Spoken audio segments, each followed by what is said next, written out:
So what up, YouTube? You already know. It's Big Lou tapping back in with what it do with Big Lou NFZR 2, baby.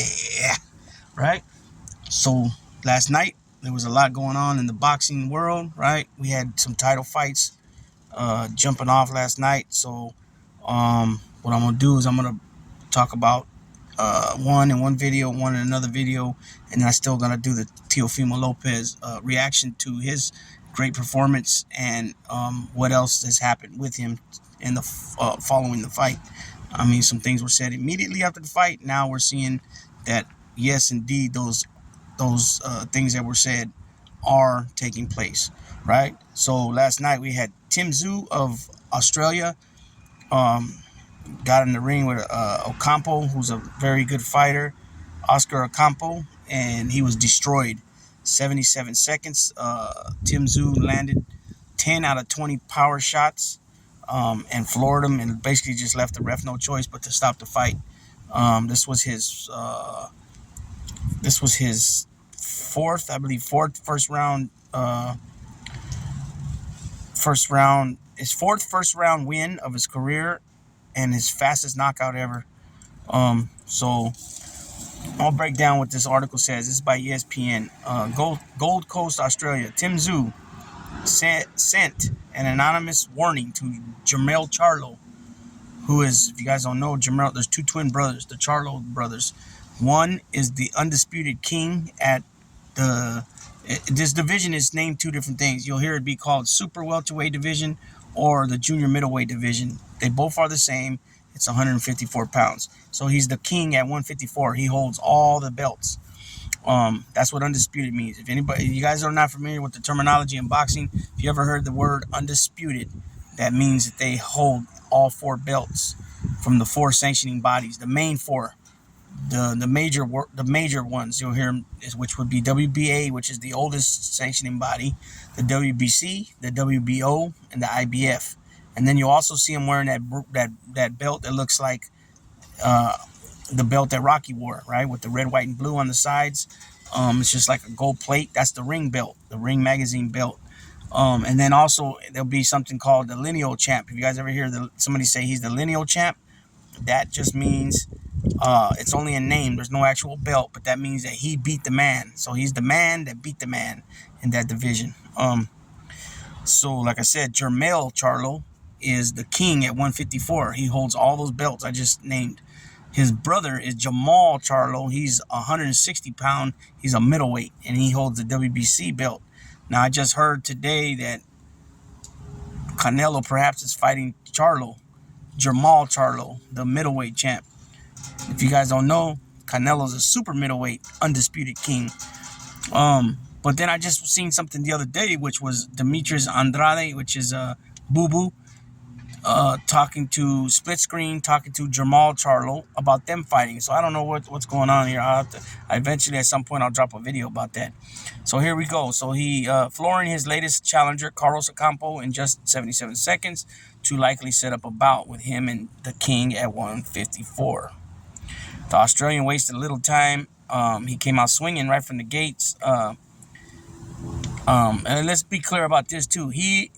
Tim Tszyu is the interim WBO champion at 154.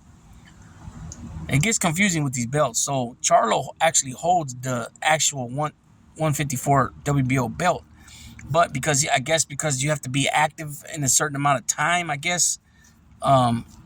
I'm not really sure how that works, but so he wins a belt for I believe it was a vacant belt at the time, and when he knocked out Tony Harrison. And Harrison is the only one that beat Jermell Charlo. That's the only defeat on his record. But then when he came back in the rematch, he just destroyed Tony Harrison. So as soon as Jermell Charlo gets in the ring again and fights, that belt that Tim Tszyu has means nothing. You know what I mean? So he landed majority of those power shots were to his head, and he knocked the Mexican down twice. First with a precise right hook, and again with a devastating left hook. And like I said, it left the ref no choice but to stop the fight. I knew he was going to be easier I knew he was going to be easier to hit, but I knew he's a warrior and can take shots. I didn't think it would happen that early, in all honesty," said Zoo. "You don't get paid overtime in this sport." Like I already mentioned, that was his fastest win and his fourth first-round knockout. He is now expected to face Charlo in Las Vegas for the Americans quartet of belts at 154 by no later than September 30th this year, per the WBO's recent mandate.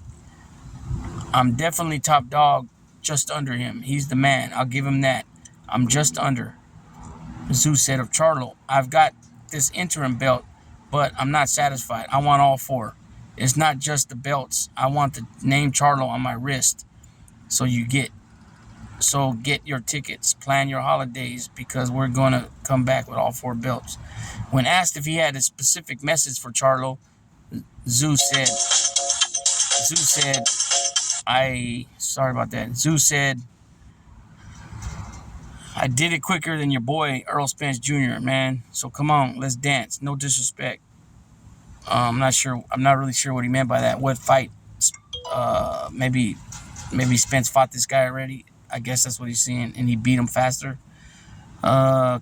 Tim Zoo's promoter and No Limit boxing boss George Rose revealed discussions for an upcoming fight that all are already underway with Charlo's camp. Conversations have already been happening leading up to this fight, so it's the next goal. "All roads lead to Charlo," said Rose. "September 30th was the deadline set by the WBO.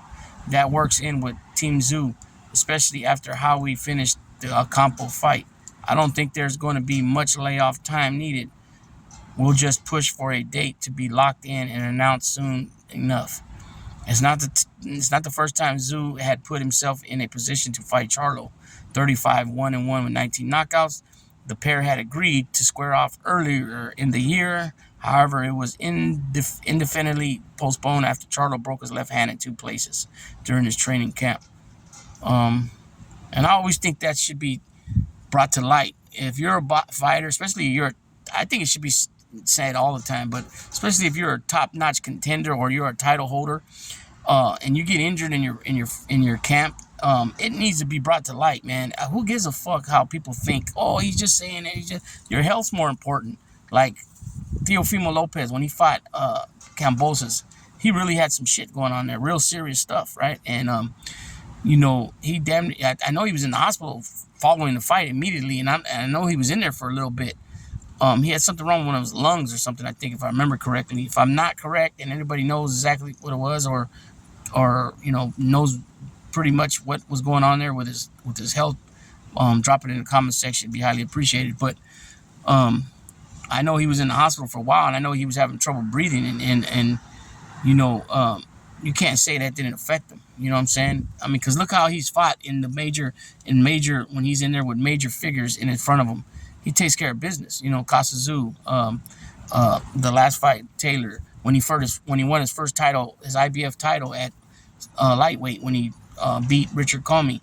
When he fought that other guy, I can't think of his name, but he's like a Japanese dude. The boy was on point, on fire, handling his business, doing his thing, and he should have took that time off. That was bad. That was his bad. But it is what it is. He bounced back, jumped up divisions. Now he's a champ at that division. Well, I'll go into everything when I do his video. So, I'm just saying it just needs to be brought to light. And, when somebody gets injured, man, they need to take that time off. Who gives a fuck about anything else? Anything else is not important. You know what I'm saying? I was going to say something about Ocampo, but I forgot where it was. Here we go. So instead of waiting for Charlo to recover, this is dating back to when they first were setting up a fight. When Charlo broke his hand in 2 places, instead of Tim Zoo just waiting for the next bout, a new date to put together for them, he said, "Fuck the heck with that." He decided to stay active, and he opted to stay active. But he first fought and beat Tony Harrison, like I said, to get the interim title, and now in dominant fashion, he takes care of Ocampo in less than a little over a minute, 77 seconds. So that's a minute, 17 seconds. You know what I mean? So if you guys don't know, his dad was Casa Zoo, dominant fighter in his day. Got some big name wins on his belt too. Cesar Chavez, comes to my mind real quick. But yeah, boxing, man, it's turned. In my opinion, boxing has turned for the good in the last few months here. First, starting with Ryan Garcia, and Tank Davis, followed by Devin Haney and what's his name, Lomachenko, and then now Earl Spence and Crawford, right? And now we got all this other good stuff that's been happening. And the reason why I bring up those three fights because from I don't know if Lomachenko and Devin Haney are both for top rank. I think they might be, but the fact that they were able to make the fight so easy, when it came to that one, because what we've been seeing for a while here in boxing is that if you're both fighters are PBC, they make the fight. If both fighters are with Top Rank, they make the fight. Both fighters are with Golden Boy, they make the fight. Both fighters are with TMT, Money Mayweather, they make the fight. You know what I'm saying? If they're with Matchroom, the Zone, Matchroom, No Limit, any of those, they make the fight. But now we're seeing the crossover with the different promotions. A stable of fighters from this promotion are fighting this promotion, because at one point, just think about it. It's a business, right? And of course, it's a business. And of course, if, say, Al Heyman, for example, from PBC, if both fighters are his fighters, he's going to make majority of the money on the promotion side. But say he puts one of his fighters in there, for example, like with Earl Spence Jr. and Crawford. I think Crawford's a free agent right now. So he does his own thing when it comes to that. But Al Heyman's not going to make as much money if it was, Spence and, say, Thurman. You know what I'm saying? And so that's understandable. But at the end of the day, we want it to be like it was back in the day that got us hooked on watching boxing. Sugar Ray Leonard against Durant, Sugar Ray Leonard against Hagler, Sugar Ray Leonard against Hearns against Hagler, Hearns against Durant against Benitez. You know what I'm saying? So on and so forth. You know what I mean? And the best fighting the best. That's what people want to see. Not guys fighting other guys just because, that it's easier for them to make that fight and it's all about the money. You know what I'm saying? If boxing got back the way it's looking right now, it's awesome, excellent, great. You know what I'm saying? And that's what we want. You know what I mean? So that's going to conclude this little video. I'll be dropping one right after this about another fight that happened last night, another title fight. And I don't know if I'll be doing the third one on Teofimo Lopez today or if I'll do that tomorrow. But I need to get something out because my numbers are going up on this but not going up on that. I kind of fell off on the lives. I need to get back doing the lives. I haven't did a live in about 3 weeks, so I need to get back on that. But I do have something planned coming up with. We don't have a day yet, but it will be coming soon. It won't be hard to make the day with Michael D. Leonardo Jr. We're going to be talking about just that, what I'm talking about earlier, about these fights being made and giving with the people what they want to see. You know what I'm saying? So I'll be dropping that. We'll be doing that sometime soon here, probably the next couple of weeks. And then I got a friend of mine that I grew up with that's he's in the military, and he's made it a career, and he's also a rapper, and he's also a dad, and he does all that good stuff that real gangsters do, you know what I'm saying? Take care of their families and things like that. But I want to put it out there so when I, have it, I get a little bigger audience, and maybe we can get some good questions for him. Nothing political. He has to stay away from political questions. But I want to dive more into what things like what made him make the decision to go into the military, and what was his thinking initially. Like, did he just want to sign up for one tour, and all that stuff, and ask him those type of questions. So hopefully, you guys will come up with some questions or whatever. That'll be put on probably my community tab when that's gonna go down, and then we'll go from there. You know what I mean? We'll pick out a date, but I still got to get with him and see when he's available.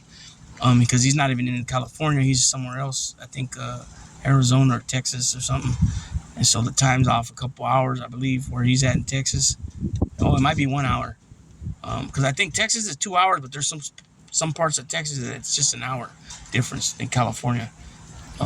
Probably more closer to California side. But yeah, so I got to go do some laundry too. So I'll probably do some videos while I'm waiting for the clothes and the dog car seat cover to wash. Because I try to do it every week, but this last time I missed a week, and this is actually week 2. You know what I mean? Yeah, I'm pretty sure it's week 2. It might even be week 3, so I'm slipping bad. You know what I'm saying? So, anyways, with that being said, Big Lou tapping out. Make sure too, guys, that I know I got a few new subscribers that have found out about my channel through um, EBK's channel, through Boxer's channel, through Upstate Point of View. And so shout out to them guys. You know what I mean? Also shout out to Renegade Media News, or yeah, I don't know if it's Renegade Media News or Renegade Media, but anyway, nonetheless, Jay Hands over there. Shouts out to him and what he's doing in his channel and these other cats. So that being said, oh yeah, also happy Father's Day to all the fathers out there, and also to those mothers out there that do everything. Shouts out to you guys as well. Spend time with your, your pops if that's, if he's still around. I'm kind of like in the regret stage right now because I should have been spending a lot more time on my pops, and now he's, ill. Came down with something, but hopefully they caught it early and they'll be able to take care of it. It's always that if thing when it comes to surgeries. He's 80 years old, so some of these treatments they won't never even give it to him because of his age. You know what I mean? And so it's one of those things. But if your pops is still around, your grandpa's still around, even those uncles that were like a father figure, or maybe even guys that ain't family that were like a father figure to you, make sure you let them know that you appreciate them. Make sure let them know that you love them, and those type of things, and try to do whatever you can for them if you can do something. I get it. Everybody's not in a position financially to go have an extravagant dinner or buy an extravagant, expensive gift. In my opinion, you being there, you giving them that big hug, you letting them know you love them, you taking those pictures with them, all that kind of stuff means more than, for you to just tell them thank you, I love you, things like that mean a lot more than I believe than buying expensive gifts. Because at the end of the day, they can't take none of that with them. None of us can take any of that stuff with us when we pass. But they can't take that love with them. You know what I'm saying? And however that works afterwards, people got their opinions. You know what I mean? I believe in God and Lord Jesus Christ. You know what I mean? So I believe, what they say about that. As far as afterlife and all that stuff. So just something to think about. Something to think about when it comes to your family, because once they go, they're gone. That's it. You're never gonna have no time with them again. So that's the last thing I'm gonna say for sure. Really, this time I'm gone. Till the next time.